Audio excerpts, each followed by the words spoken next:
أعوذ بالله من الشيطان الرجيم بسم الله الرحمن الرحيم الحمد لله والصلاة والسلام على رسول الله وعلى آله وصحبه ومن والاه أما بعد.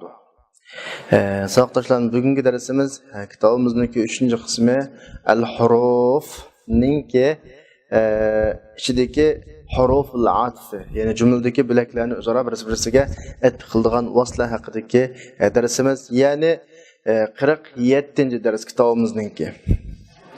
Endi biz isimning babida isimni ism ma'rabni marfuat, mansubat, majrurat deb grammatikalik i'roblarning ta'siridan oxirisi o'zgaradigan ismlar deb asosiy ismlarni so'zlab, ondan keyin tavobi deb i'robning ta'siriga uchrab i'rob berilmaydigan, balki oldidagi ismlarga ergashma shaklda i'rob beriladigan bir bilik ismlarni so'zlab o'tgan. Buning ichida harflar bilan atf qilish deb bir tur bo'lyapti. Ya'ni ma'tuf, al-ma'tuf bil harf yoki al-atfu bil huruf deb shu vaqtda shu to'g'risida so'zlagan. Endi biz u yerda asosli so'zlarda yuz beradigan jumlalardagi rolini ifodalaydigan i'rob alomatlari haqida so'zlagan. Ya'ni grammatikalik alomatlari, nahviy alomatlari atf harflan kelgan bilaklarninki ilgirki ismga qanaq bo'ladi, ergashib bo'ladi. Masalan, mayli vav bilan atf qilinsin, mayli fa bilan atf qilinsin, mayli sum bilan atf qilinsin yoki boshqa harflar atf qilinsin, qaysi harf bilan atf qilingan bo'lsin, o'xshashlar ilgirdagi ism pashib qolsa, undan keyin kelgan atf bilan shuning atf qilingan ism nim bo'ladi, pash bo'ladi. Ya'ni ma'tufun alay marfu bo'lib qolsa, ma'tufmo marfu bo'ladi. Ma'tufun alay mansub bo'lsa, ma'tufmo mansub bo'ladi. Ma'tufun alay majrur bo'lib qolsa, ma'tufmo jar bo'ladi deb grammatikalik ta'siri alomatlarini, grammatikalik rolini so'zlab qo'ygan. Endi bizning hozirgi dars so'zlamoqchi bo'lganimiz grammatikalik rol emas asosan, chunki so'zlab bo'ldik uni.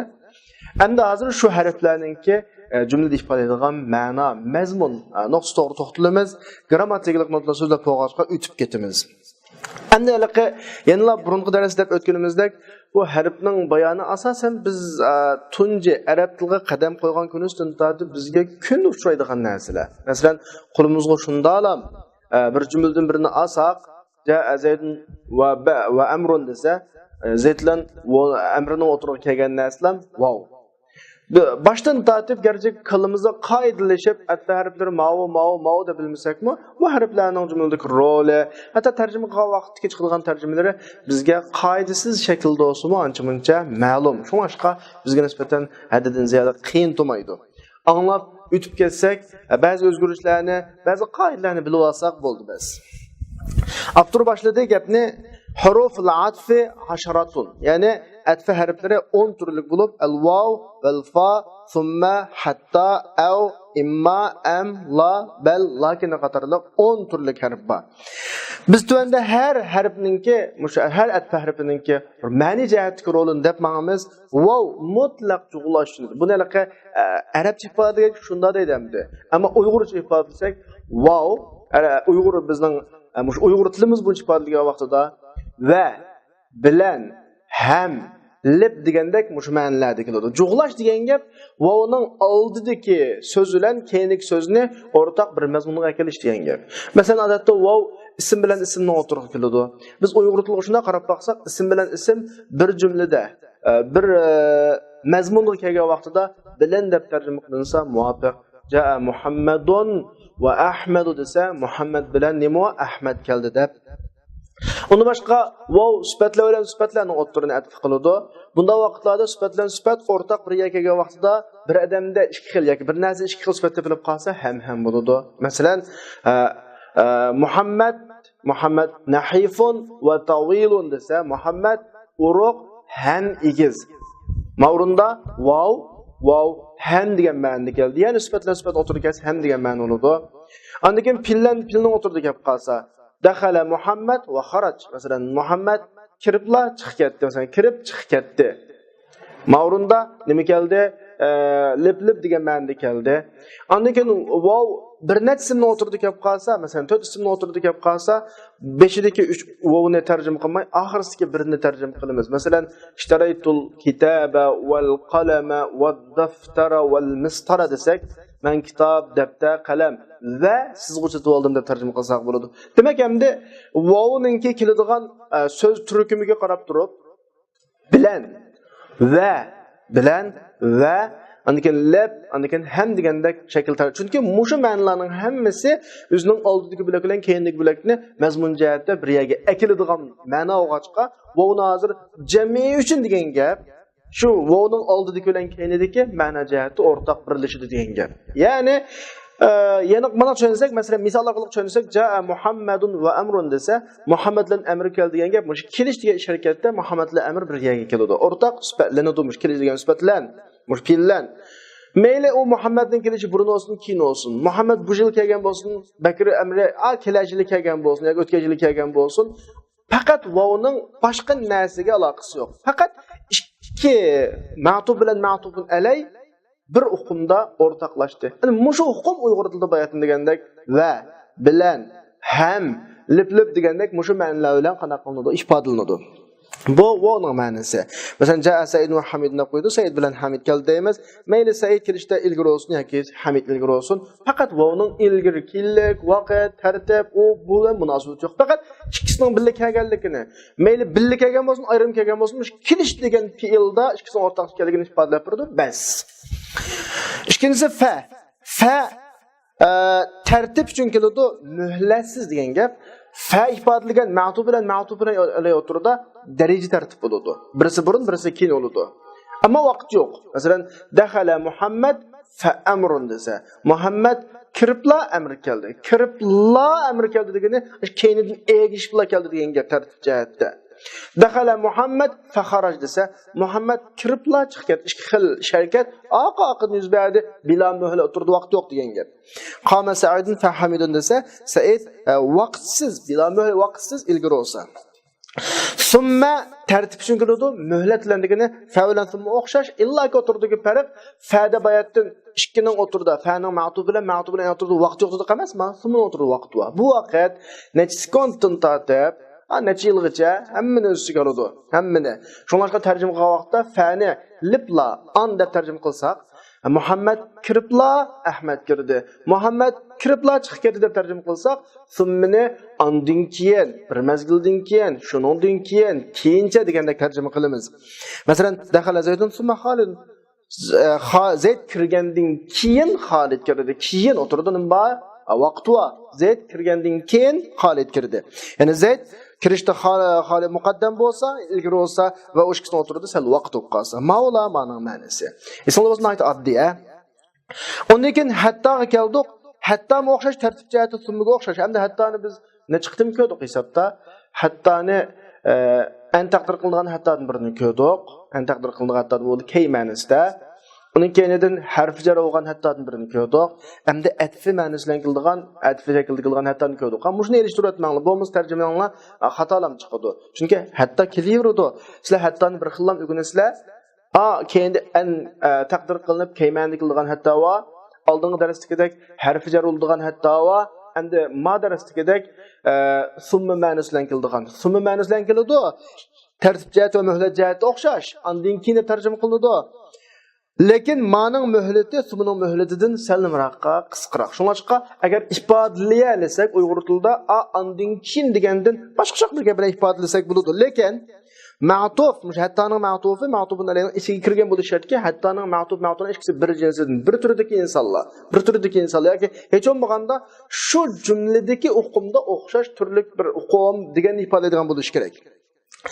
Bu hatta ma'tufning quvvatini yoki ojizligini ma'tuf bilanning igizpas darajasini ifodalaydi. Masalan, bugungi faoliyatga butun o'quvchilar keldi, hatto ustozlarmi keldi desa, masalan, hadarat tullab hatta al-asatiza desa, o'quvchilar bugungi faoliyat keldi, hattoki ustozlarmi kelsa, o'quvchilar keldi. Endi ustozlarmi keldi. Bu yerdagi muhlat kelishning ilgari kellik masalasi emas, balki ikkining o'tirdagi farq masalasi.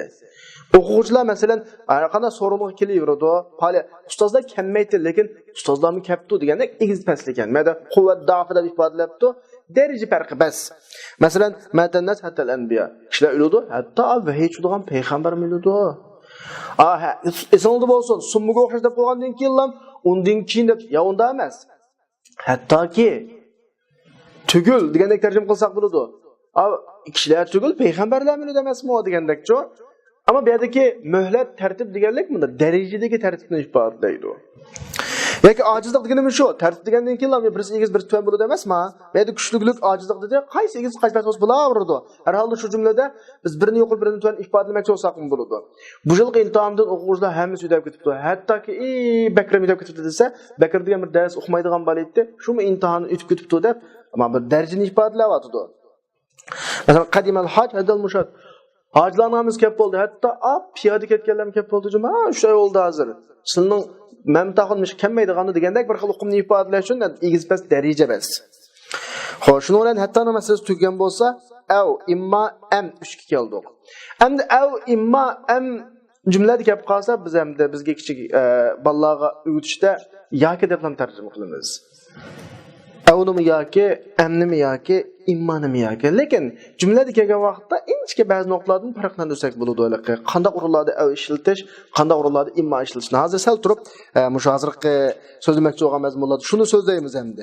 Bular hukm degani mazmunni ko'rish. Jumlaning mazmuniningki ikki ishning biriga sabit bo'lganligini degan jumlaning mazmunining ikki ishning biriga qaratiladi. Ikki ish degani jumladagi musallay yoki jumladagi musnad qaysi so'z bo'laveradi ishqilar? İki narsaning biriga isbotlanganligini ifodalaydi, aynan emas. Muayyan emas. Masalan, marartu bi rajulin aw imratin desa, men kecham qorong'u hamda o'qimayman, ya bir odamning qishini o'tdim yoki bir ayol. Chiqib, men birovning qishini o'tdim, erdakmi qildi, ayoldakmi qildi, o'qimayman degandek bir xil o'qim. Ma'urunda, aw ma'urunda yoki bir odamning qishidan yoki bir ayolning qishini degandekmi. Immo kelsak, bu harfat bo'ladi, oldiga immo kelsa, bu vaqtida bunda tarmoqni ifodalash uchun keladi immo.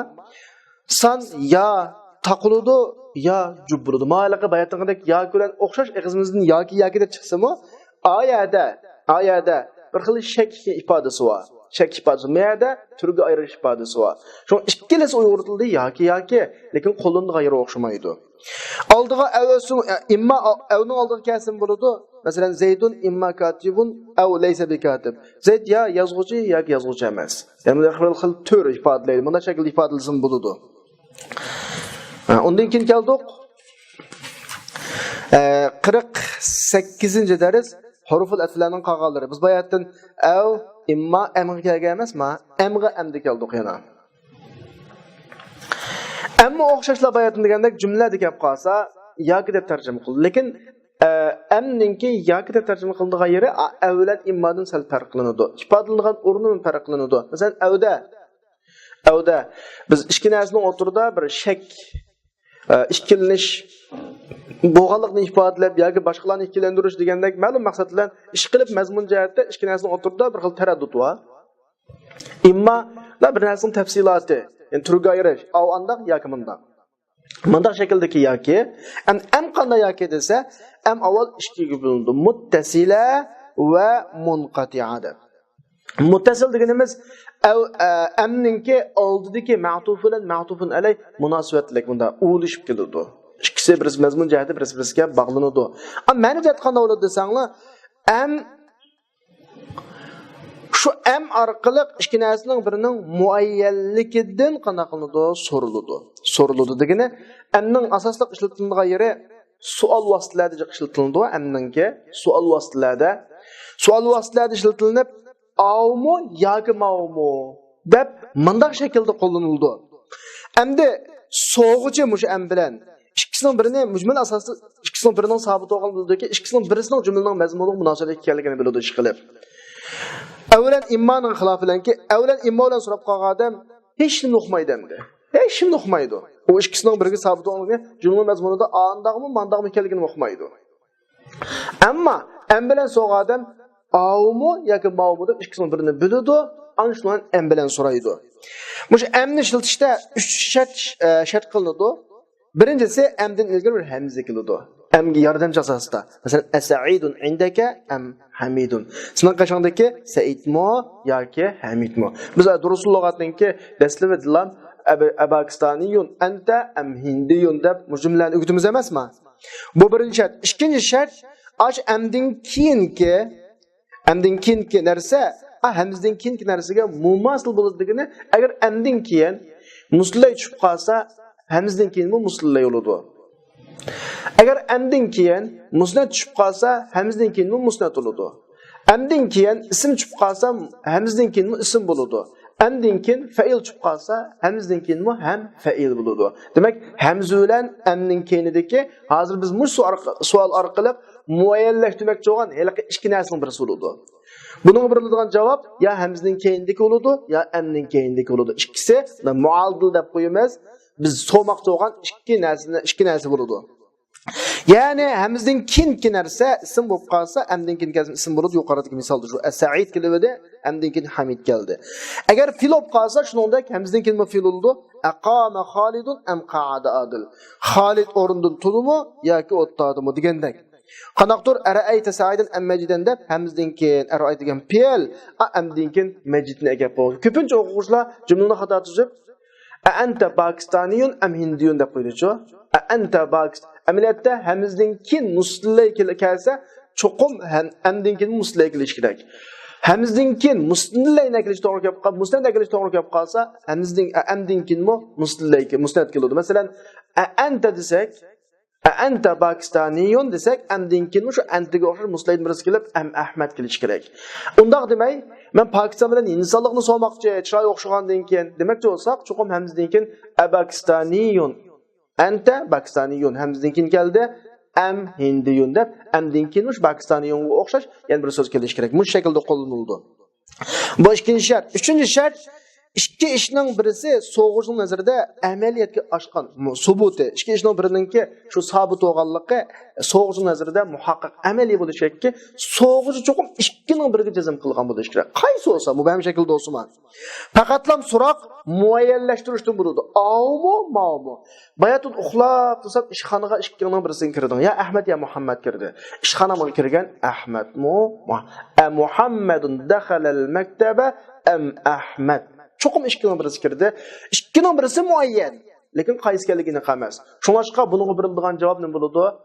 Ikkining birining ismini tutib beradigan gap. Shunda aytadi, shunlashqa amning javobi ta'yin muayyanlashtirish orqali bo'ladi. Ya Muhammad ya Ahmad bo'ladi. Na'amlasiz. Masalan, Ja'farun indaka am Xolidun desa, bu yerda bizning so'g'ini mening qishimda bir odamning borlig'ini biladi. Kim bo'lsa, Ja'far yoki Xolid, kim bo'lsa hech birisining borlig'ini biladi. Ya Xolid ya Ja'far ko'zga shundaroq ko'rindi. Lekin farqlantiran ma'votidir. Bizning so'g'ini, bizni yangidan bir odam debpa, bormi yo'qmi emas. Men borlig'ini bilaman. Ikkisining birisi ekanligini bilaman. Zoti qaysi ekanligini deb ma'nodan so'rayotdi. Ana uni bizning beradigan javobimiz ya Ja'far ya Xolid. Bunda muayyanlashtirishdan bo'ladi. Buning javobi o'sha ikkisining birini muayyanlashtirishdan bo'ladi. Ammo avlan so'rsa, masalan, Ja'farun indaka aw Xolidun desa, adam borlig'ini uqmaydi hatto. U ikkisining borlig'ini uqmaydi, so'di. Tip-tuzlar. Qashqanda Xolid varmi yoki Ja'farmi deb. Muayyan emas juma. Muayyan emas. Masalan, bir doktorxona yetib qoldi. Uni baqqil odam yo'q, tutkil odam yo'q. Men telefon qilib so'raymanda, bolalarning ichidan Xolid baqdimi yoki Ja'far baqdimi desam, men o ikkisining birini borlig'ini uqmayman. Uni birisining doktorxonada kutayotganligini uqmayman. So'dim bas, o'shada aw Xolid deb so'rayman. Bu vaqtdagi javob u vaqtida nima bo'ladi? Na'am. Birisi baqdi. Xolid baqdimi yoki nima baqdimi? Said baqdimi masalan? Qaysi baqdi deb so'rasam masalan, baqdimi ikkisining birisi degandek gapchi ma'vo. Am bilan so'rasa qaysi baqdi degan gap. Avvalan so'rasa ikkisining birisi baqdimi degan gap. Mana tushuninglar. Kitabun indaka am daftarun desa, ya daftarda qiladi, kitobda qiladi, daftarmi, kitobmi? So'g'an bo'ladi. Avvalan so'rasa, kitabun indaka aw daftarun desa, ishqib kitobim qishingda, ya kitob bo'lamdi, ya daftar bo'lamdi, ishqib bir narsa bormi degan gapchi. Men avvalan so'g'a vaqtda bir narsaning borligidan so'raydi. Nima bo'lsa mayli. Bu vaqtida bor. Xudolikka bir narsa yozmoqchi biz. Qishingizda qalam yoki bir telefondagi bir narsa yoziladigan narsa bormi deb so'rmoqchi bo'lsak, avvalan so'raymiz. Indaka qalam aw deb keyin nima kelsak bo'laverdi. Bir narsa kesmoqchi bo'lsak, indaka skin aw sayf. Qishingizda pichoq yoki qilich degandek bir narsa bormi? Ma'runda diqqat qilsangiz savol bormi yo'qmi degandan so'ralgan bo'ladi avda. ammo am gap qolsa, bilmayman bir narsaning borligini. Zada qaysi bor degan gap. U vaqtida am bilan so'ralgan savolga avmu, ma'mu, bo'g'achqa ma'vu yoki av deb javob beramiz. Avvalan so'ralgan savolga bormi yo'qmi? Ma ikkisining birisi bormi yo'qmi bo'g'achqa? Ba yoki yo'q. Ya'ni na'am yoki la bilan javob beramiz. Mush nuqtani farqlantirib olinglar. Odat Uyg'urcha ifodalab, agar arabcha bilan yozmoqchi bo'lsanglar, Uyg'urcha ifodalab, agar sizning maqsadinglar ikkisining birdan so'rmoqchi bo'lsanglar, am ishlatsizlar. Qaysi olsa chiqib, qanday olsa bir narsa so'rmoqchi bo'lsanglar, nima ishlatsizlar? Av ishlatsizlar. Masalan, men uchun uning avtobusda kelishi yoki tramvayda kelishi baribir menga. Ha, tramvayda keldingizmi, avtobusda keldingizmi? Tramvayda yoki avtobusda ikkisingiz keldingizmi? Ha, de. Men av. Agar ikkisining birida cho'qim keliglik va men so'rmoqchi muayyanlashtirib bo'lsa, uningga am qo'llansa bo'ladi. Ma'vo am muttasilaning masalasi. Yuqorida 3 shartni qo'ydi. Endi yana birisi am munqatiya. Am munqatiya degani amning oldidagi jumla bilan keyinidagi jumla butunlay o'zuk jumla. Ya'ni munosabatsiz jumla. Munosabatsiz emas endi. Grammatik jihatdan yoki ma'ni jihatdan nimalar degan bo'lsin, biz ilgari bir jumlani deb bo'lib biz amning ma'nosi yoki deb emasmi? Ikkinchi qatim shu yoki degan o'qim bilan, yoki degan so'z bilan gapni yangidan boshlagan bir yerimiz bor. Masalan, men bir tal falan kitobni olay deb bo'lib, am deb boshlaymiz gapni. Yoki analaymi ya, analaya degandek o'qimda. Yiroqdan birisi kelsa, ha Ahmad kelyapti. Yaqinlashgan sira, ko'zimizga ina qurangan sira uni Ahmad emasligini qilsak, yo Muhammadmi ya? Ha Muhammadga emasmi o degandek. Yoki Muhammadmi ya degandek bir xil taraddud tuqumi bilan jumlaning mazmunini o'zgartirib olamiz. Ashxon kirib qolsak, poloyay deb bo'lib, ya lag'mayaymi ya deb gapimizni o'zga shu o'rindagi ya ma'mu munqatiya bo'ladi. Buni odatda arabchada bizga unda uyg'urcha tarjima qilib tushunib bo'lmagan ekan, shunga bal ma'nosi deb turadi. Aka bilan balki deb tarjima qilib qo'yamiz, xato chiqadi. Balki deb tarjima qilsak kerak chiqib oladi. Cho'qim nima deymiz? Yoki deb tarjima qilamiz, lekin ahangda biz ilgirki jumlani keyingi jumladan uzib o'tamiz. Bu bal ma'nosi bilan bo'ladiganini deydi yani. Hamza bilan billah. Mesela inna hala yabil. Ma yiroqdan kelgan bir narsani tutliq ma'lumotgan narsani, voy tugi kel dedim. Deb bo'lib, la amhiyashiya. Qo'ymaya o degandek. Qo'ymayaki o deb. Yoki degan gapni qo'shib bilan tarjima qilib o'tamiz bu yerda. Bal deb tarjima qilmaymiz. Shu sen yiroqdan bir soydan birini ko'rding, masalan. Dedingki inna hala yabil deding. Keskinlik yo'ldan. Ondan keyin sana bularning qo'yib kelganligida shak aslida taraddud juma. Sen dedingki amhiyasha yoki qo'ymaya o degandek. Sening maqsading avvalgi gapdan yuz o'rvilish maqsading. Ha gapni yana velish. Yoki yana bir savolni yangidan boshlash. Va yangidan savol bo'lsinmi? Bal ahiyasha yoki qo'ymaya. Shunga qaranglar, men bayonda tarjima qildim-ku. Ya qo'ymaya deganim, abduni savol deb elib bal ahiyasha. Balki qo'ymaya degandek bunday bir o'qim bilan. Shuni tarjima qilgan vaqtda Mustavrullohni nay diqqat bilan tarjima qilmasanglar, yirik chiqib qoladi.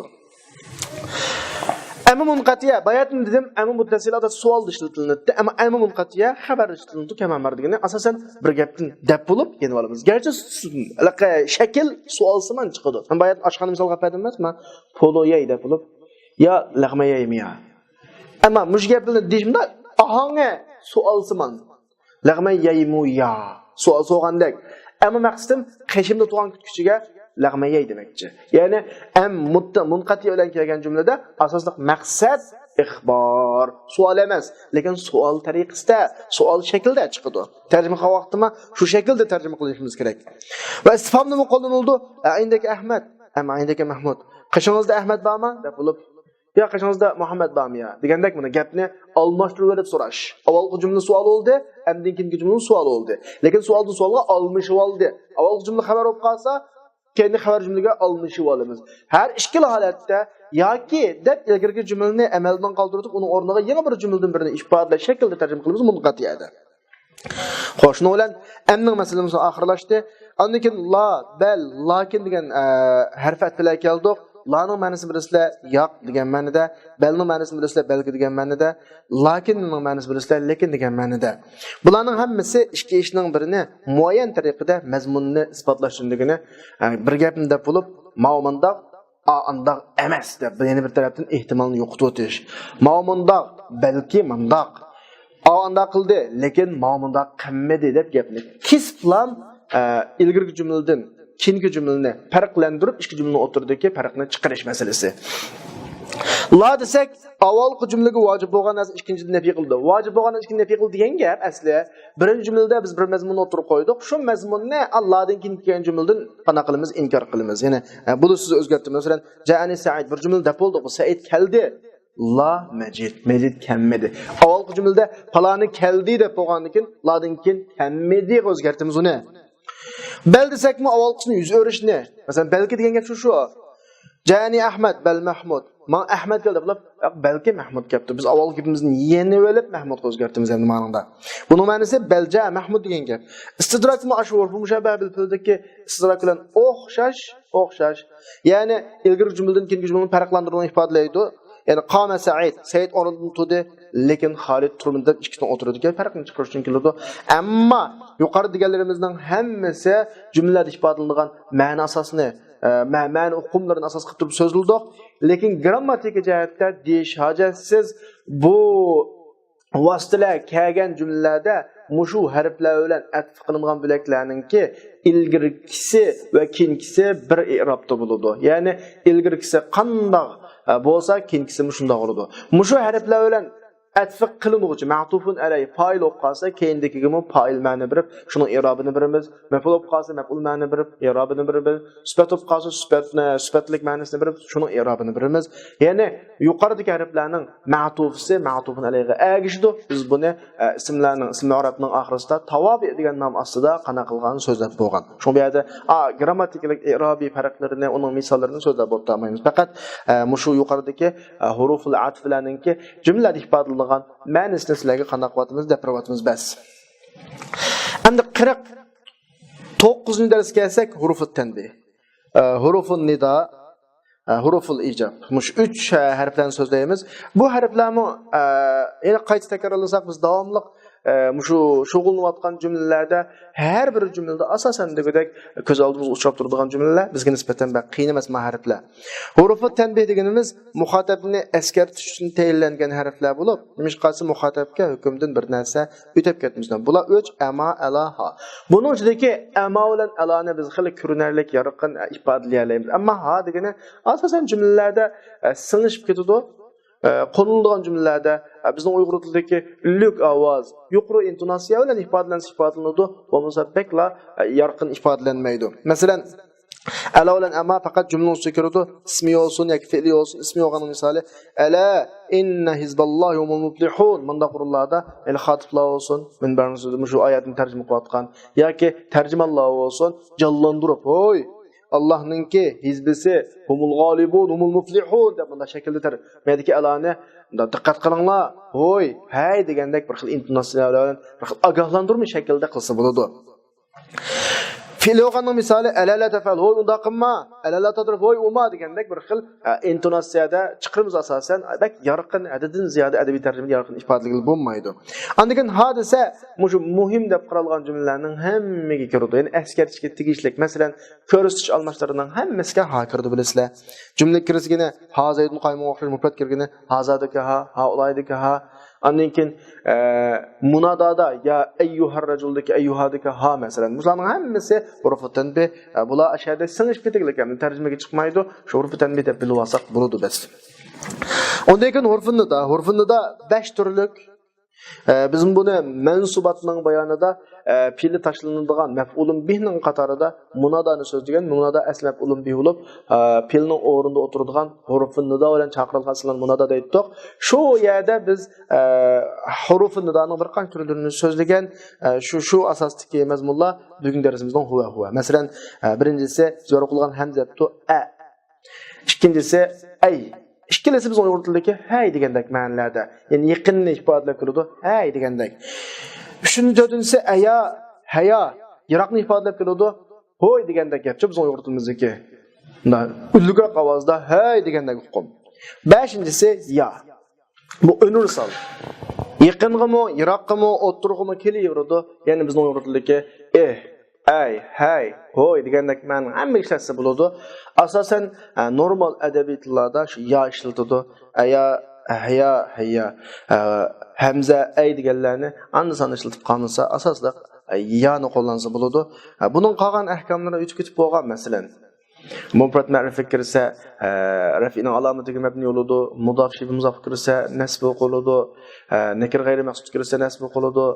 Degandek nurg'un hukmlarni biz so'zlab bo'ldik, shuni qaytlab o'tmaymiz.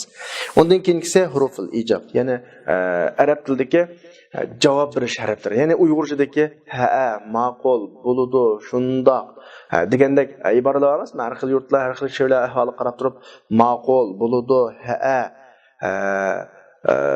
degandek ish qilib o'zining bir ishga qo'shilganligini ifodalaydigan har qanday so'zlar bo'lib qolsa mushkil harflarni ishlatsak bo'ladi. Masalan, bundan 6 debdi, na'am. Bu haliqi universal masalan o'rtaq tilda qo'llanilgan. Bala odatda nafiy savol so'ralgan vaqtida buluşluq shaklda javob bermoqchi bo'lsak, bala ishlatamiz. Masalan, "Hey, dadam emasmi?" desa, "Ha, dadam" degan gapcha tarjima qilgan vaqtda buni balani olib belgi o'xshatganda balki dadam deb tarjima qilmaymiz, juma. "Alastu bi robbikum" men sizlarning Robbinglar emasmi desa, "Ha, o'zir bizning Robbimiz." "Qalu bala" ha, o'zir bizning Robbimiz deb mana tarjima qilasizlar. Undan keyin "e" degan gap, "ha" degan gap. Odatda bunda "e" deb qo'ydi-chu. Ajal masalan, ama buludu deganda gap. Ajal buludu.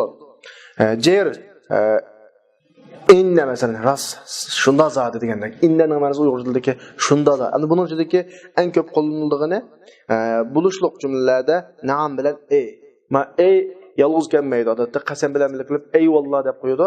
Odatda bunda chiqib baqqanlar biladi. Arablar eyvallah yoki eyva deb qo'ydi-chu. Eyvallahmi deydi, eyvami deydi. Eyva deganim shu. Ha, bo'ladi, ma'qul ham shunday bo'lsin degan gapchu. Buning ichidagi balamush buluşsiz jumlalarga buluşluq javob qaytargan vaqtda balani qo'llanildi. Andaki na'amni qo'llanildi. Qolganlari ham keladi, lekin ma'ular ko'p qo'llanildi. Tarjimasi bilan bayatni degandek, na'am desak o'tgan jumlani muqarrarlashtirish uchun keladi, buluşluq olsun, buluşsiz olsun. Bayatni deganim buluşluq jumla deganim buluşluq kas buluşluq, buluşsiz kas buluşsiz isbotlaydi. Masalan, men akangma desa, na'am akam. Men akam emasman desa, na'am akam emas degandek.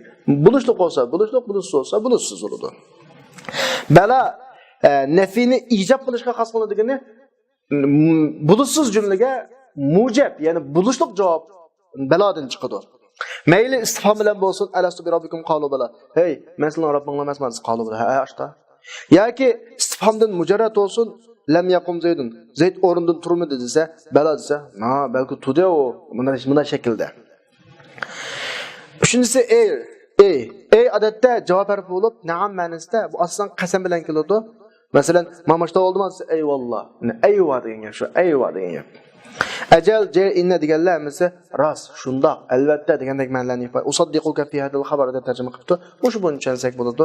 Balki muhim masala emas, bilib saqlan bo'ladi. Boshqa alohida ko'rsatadigan ta'sirmi ham yo'q. Undan keyin 50-chi darsga keldik. 50-chi darsda al-hurufuz zoida, ortiq harflar keldi. Masalan, arab tili o'rgangan odam bu nuqtani to'g'ri tushunalaydi. Jumlalarda ba'zi tarjima qilinmaydigan ba'zi harflar keladi. Bu harflarni va grammatikalik ta'siri yo'q ham. Hatto bunda harflarni biz odatda hurufuz zoida deb qo'yamiz. Qaysi harflar qaysi o'rinlarda ziyoda qilib bilib olsak, undan keyin biz jumlalarni tarjima qilgan vaqtda bak eg'ir turmaydi. Abturm deyotdi, qattaqa'u ba'dul huruf zaidatan fil kalam. Ba'zi harflar jumlada ortiq bo'lib keladi. Qanday ortiq desa bihaysu. Ya'ni uni tashlash orqali ma'no o'zgarmaydigan shaklda, behays shaklda degan. Shaklda ortiq bo'lib keladi. Buni ortiq harflar yatta, in, an, ma, la, min, ba, lam deganlar. Bularning kelish o'rinlarini bilib olsak, bizga nisbatan qulay.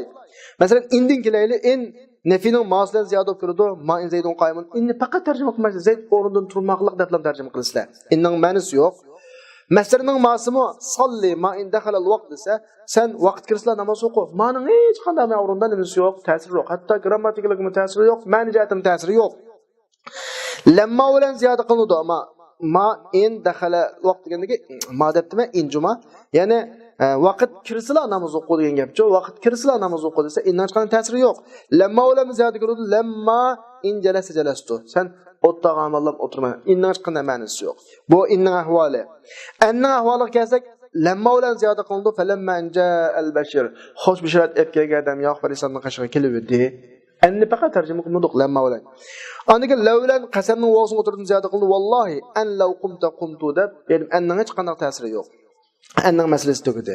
Ma'ga kelsak, ma iz, mata, ayyu, ayna şartiyaning in qatorliq misollarni ziyoda qilinaveradi. İzma sumta qachon rusma deganda qolgan kelib olsanglar bo'ladi. Aynama degandekcho keladi.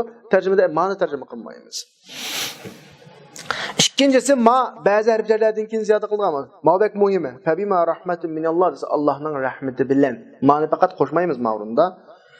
Shuni bilan ma'no masalasi tugadi. Undan keyin la'ga keldik. La az ziyoda qilinadi. Masalan, nafidin keyin vav bilan ziyoda qilinadi. Maja hamidun wala mahmud desa, anmishadagi la'ni Uyg'urchada na deb ifodalasak bo'ladi. Na hamid, na mahmud kamidi. Hech qaysi kamidi. Degandek bunday shaklda. Mahmud kamidi, yani Hamid kamidi, Mahmud mu kamidi bunday shaklda. La'ni alohida tarjima qilmaymiz. Masdardan andin kelma taqdir qilinadi, ziyoda qilinadi. Ma mana'aka alla tasuda iz amartuk. Men seni sayda qilgan vaqtda, sayda qilli buyruqqa vaqtda sayda qilishdan nima to'sdi? Nima sayda qilmaysiz degan gap. La zaid mavrunda. Qasamdan ilgari la uqsim bi yawmil qiyamah va la uqsimu bin nafsil lawwama. Arashkirunda qasam qilmayman emas, nima? Qasam qilma. Fala va robbika la yu'minuna hatta yuhaddikumullah nima? Zaid keladi. Amma men ba lam deganlar mushhur bijarning ichida min zayid, ba zayid masalan so'zlab bo'ldik uni mavrunda qaytlab o'tmaymiz. Undan keyingi harflar masdarning harflari. Masdarning harflaridan ikkini so'zlab bo'ldik. An bilan andini.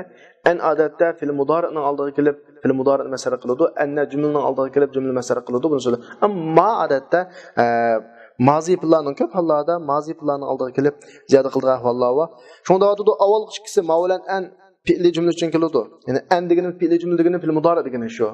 Mazi uchun keladi. Masalan, wadaqata alayhimul ardu bima rahubat degani zamin kengir turib bima rahubat degani ma rahubani masdarga o'zgartirib bi ruhbiha ya'ni zamin kengir turib hakeldi ularga. Şarında şirva yasurul mar'a ma zahaba al-layali ve kana zahabuhuna lahu zahaba. İnsanni kunlarning o'tkini xushal qiladi. O'tib ketgan kunlar odatda har qancha jafo bo'lsin o'tgan kunlar shirin tuyuladi. U kunlarning ketishi bir ketishdi. Mushurunda ma zahaba al-layalida zahab deb ma zahabani nima o'zgartirdi? Masalaga o'zgartirdi. Mush buni tushunsak bo'ladi. Anning misoli fama kana javoba qawmihi illa an qalu. Faqat o payg'ambarning qavmining beradigan javobi mundaq gap deyish oldi. An qaluni nima o'zgartirdi masalaga. Bundan boshqa mudorani masalaga o'zgartirgan misollar intayin ko'p buni ko'rdik. Andan anna jumla ismiyaga kirdi. Buni biz o'rtumcha bo'ldi so'zlagan alimtu annaka qaymun desa alimtu qiyamaka degan gap annaka qaymun anta qaymun degan jumlani anna nima o'zgartirdi? Qiyamuk masalaga o'zgartirdi. Mana buni tushunib olsak bo'ladi. Qolgani qolgan tarafi haddan ziyoda muhim emas. Endi 51 darsda tafsirning ikki harfi. Tafsirning ikki harfi odatda ba'zi jumlalarni deb bo'lib, shu jumlalarning ma'nosini boshqalarga to'g'ri tushundirish uchun qo'shiladigan harflar bo'ladi. Bunda harflarga tarjima qilgan vaqtda odatda ya'ni yoki deb tarjima qilsak bo'ladi. Ya'ni yoki deb degan iboralar bilan tarjima qilsak bo'ladi. Bu ikkisi ay, yana birisi an. Ma ayni ya'ni deb tarjima qilamiz. Bunu siz bizim qo'limiz ay deb gapni boshlaymiz. Anni deb tarjima qilsak bo'ladi. Masalan, ay desek, was'alil qaryati allati deb bo'lib, tafsir qilgan vaqtida, masalan, oyatni tafsir qilgan vaqtda, kanatdan so deb bo'lib, ay, ya'ni kanat ahldan so degan gap, masalan debchi, ya'ni biz Uyg'ur tilimizdagi ya'ni deb tarjima qilsak bo'ladi. Xuddi sen uning tafsirisi ahlul qarya degandek. Ammo an desak, buni bilan qavl ma'nosidagi fil tafsir qilindi degani, masalan, to'lidi, chaqadi, dedi degandek bunda bir gaplar bo'ladi emasmi? To'lidi desa, nimda to'lg'andi desa, mundaq deb degan o'ringa an ishlatildi. Masalan, va nadaynahu ayya ibrohim. Biz uni Ibrohim deb nido qildik. Shunda nadaynani an tafsir qildi, anni deb tarjima qilsak bo'ladi. Endi qulnahu deganlar chunki qaliya quludan keyin maqulina qildigan bo'g'achiqqa an kamsin bo'ldi. Chunki u qavlning labzi ma'nosi emas. Bayanda do'qqo qawl ma'nosiga boshqa fillar. Ma tafsirining ikki harfi tugadi. Uning keyinini keldik tahdid bilan qiziqtirishninki harflar. Bu odatda ko'pincha vaqtda qiziqtirish degan kelgu zamonga bo'ladi. Unda vaqtda qilsang olmamdi, assam olmamdi degandek ma'noda. Yani qiziqtirish bo'ladi. Ammo o'tgan zaman ishlatilib qolsa, o'tib ketgan bir ishga qiziqtirish, masalan sen oldin qatim bir kitobni olmading. Hey, asamamti shuni deb, shunaqa qiziqtirganim o'tgan zamanda bo'lib qolsa, uning bir nisbatan bir xil ma'lumot. Shunga ayiriydi. O'tgan zamanda kelsa ma'lumot harflari deymiz. Mush harflarning o'zini kelgusi zamanda kelib qolsa qiziqtirish harfi deymiz. Shu bo'yicha qo'llanilsa bo'ladi. Masalan, bu harflar to'tiladi. Halla, alla, lavla, lavma. Bularni obdan tahlil qilsanglar, halla asli halla. Qimidingmi degan gap. Alla desimi qimidingmi? Lav kashki qilgan bo'lsang, lav ikkilisi shunday. Demak, lav andan keyin nima? La, hal, la degandek lav odatda tamanni ifodalab keldi emasmi? Halning bu tamanni ma'noni ifodalaydigan yeri bor. Mushu nuqtalardan la bilan ikkisi kelgan bo'lg'achqa ikkisi bir kelib qilsang olmamti, assang olmamti degandek bir xil qiziqtirish ma'nosini chiqaradi. Bularga jumlaning 5i bor. Deganda jumlaning 5 keladi davomli. Buning ma'nosi shirkatga qiziqtirish mudorih kelgusi zaman bo'lib qolsa, tabiiy bu anda bo'lishi. Halla ta'kulsa va yemamsa yesang olmamdi degan gapchi. Ma'lumot va ayblashtirib ma'zini o'sirib qolsa, chunki o'tgan zamanda bir ishga qiziqtirganlik qilsang olmamti deganlik nima ish qilmading degan bo'ladi hamdu. Masalan, halla akram, hey Zayd atayan kelgan degan uyinga bir hurmatni qilib qo'ysang olmamdi degan gap nima ish qilmading deb uni bir xil ayblagandek bir hukm chiqadi. Shu vaqtida bu faqat o'tgan e'tibordan be'atibor mafat degan o'tgan e'tibor bilan qiziqtirishiladi. Bo'lmasa normalda ma'lumotga tushunsak bo'lardi. Bu harflar faqat pilni usulam kiradi. Yuqorida misol o'tgandek, agar shundan keyin ism chiqib qolsa, biz zo'lab pilni taqdir qilamiz. Masalan, tarjima kelgan vaqtda tarjimalar taqilimiz degan gap hamdi. Halla, lavla, Allohdan keyin nima kelib qolsa, ism kelib qolsa, biz pilni cho'qim birov bizga yo'q narsani tarjima qildim desa mayli, lekin cho'qim pilni qo'shib tarjima qilamiz shu yerga. Mana grammatikada pil yushrun keltirildi deganlik sen tarjima qilgan vaqtda pilni qo'shib tarjima. Masalan, xuddi bir qavmga yordam bergan odamga nisbatan deysa, halla saidan desa, "O Said qilib yordam bersa olmamdi?" Masalan, birisiga yordam berib, bir muncha yordam qildi. Va ima Ahmad kichu deb qo'yamiz. Ima Ahmad kichu deb qo'ysak, Ahmadga yordam qilsa olmamdi degan gapchi. Endi bularni tahlil qilgan vaqtda jami'uha, bu harflarning hammasi birikkan bo'lib, buning ikkinchi juz'i ise harfi nafi. Birinchi juz'i ise ya shart harfi, ya masdar harfi, yoki istifhom harfi. Mushlardan birikib andagan hurf tahdid shakllanadi. Ama buning ichidagi lavla bilan lavmaninki tahzizdan boshqa yana bir ifodasi bor. Tahzizdan boshqa yana bir u osimi ikkinchi jumlaninki birinchi jumla bo'lganlik uchun bo'lman shakllanishi degan gap. Ikki hukm bor. Ikki hukm bo'ladi. Mana yana esingda bo'lsin, bayatdan tahzizning gapi tugidi. Bir cümle kelib qolsa, esingda bo'lsin, bir cümle kelib qolsa, tahziz yoki ma'lumot bo'ladi. Uning gibi tugidi. Endi lavla bilan lavmadan keyin ikki cümle kelib qolgan vaqtida ikki jumlaning birisiga nafiy shakldagi shart qilamiz. Nafiy shakldagi shart degani birisi bo'lmaganlik uchun birisi bo'lmaydi degan gap. Ya'ni shu ikkinchi jumla birinchi jumla bo'lganlik uchun bo'lmaydi degan gap. Masalan, buni misoldan ko'rsak, Lavla Aliyun lahalaka Umar desa, Ali bo'lmagan bo'lsa, Umar qanday bitdi, tugab bitdi. Bu misolni aytilishimi masalan, lavla anta, sen bo'lmagan bo'lsang, lahaliktu, men tugishib ketdim. Lavla anta, lasadam tusayyara, mashina so'qilib birdim degandek, birinchi jumla bo'lganlik uchun ikkinchi jumla qanaqa qilmadi? Bo'lmadi degandek mana shaklni ifodalaydi. Shu vaqtida ikki jumla keladi. Birinchisi jumla ismiya bo'ladi, ikkinchi jumla fe'liya kasimi bo'ladi. Demak, bir jumla kelib qolsa huruf tahdid, ikki jumla kelib qolsa hozirgidek munda bo'lgan bo'lsa munda bo'ldi, munda bo'lmadi degandek mana ma'ni ifodalaydi. Shuni bilan bizning bugungi darsimiz tugadi. Ham savoqdoshlar, men darsning boshida deb o'tdim. Harfning bayoni biz kundalik mayli bu grammatikani o'qiylik yoki boshqa kitoblarni o'qiylik yoki boshqa o'zimiz kitobda arab kitob ko'rgan va arab jumlalarni o'tgan vaqtimizda biz kunda ayrila olmaydigan bir harflar mazmunlar o'qishqa bularni biz hozir grammatikani o'qiyotganlar amaliyotda biz buni nurg'un yerda tarjima qilib tushunib bilib bo'lgan bo'lg'achqa bu mazmunlar sizlarga nisbatan qiyin emas. Shunlashqa tezroq bir soatning ichida bir necha dars so'zlab o'tirindi. O'quvchilar mana nuqtani to'g'risini o'zlashtirib olsa, tadbiqotlarini obdan silib olsa, bundan keyin shu nuqtalarni eslab turib kitob ko'rgan vaqtida bir arab tili o'qiydigan har bir o'quvchi shunda arab kitobini aslan biz so'zlagan mushu darslar, ya'ni mushu harfning bayoni kunlik kitobining darsininki har bir quruda, har bir jumlada uchraydi. Mushu nuqtalarda tadbiqlab bir necha qitim zehnini yig'ib turib amaliy ishlatib olsa, undan keyin tabiiylan amiz tushunish ko'p bo'ladi. Shu o'quvchilarimizning tadbiqotga alohida ahamiyat berishini Ümid qilamiz, shundan bugungi darsimiz tugadi. Va axiru da'wana anil hamdulillahi robbil alamin.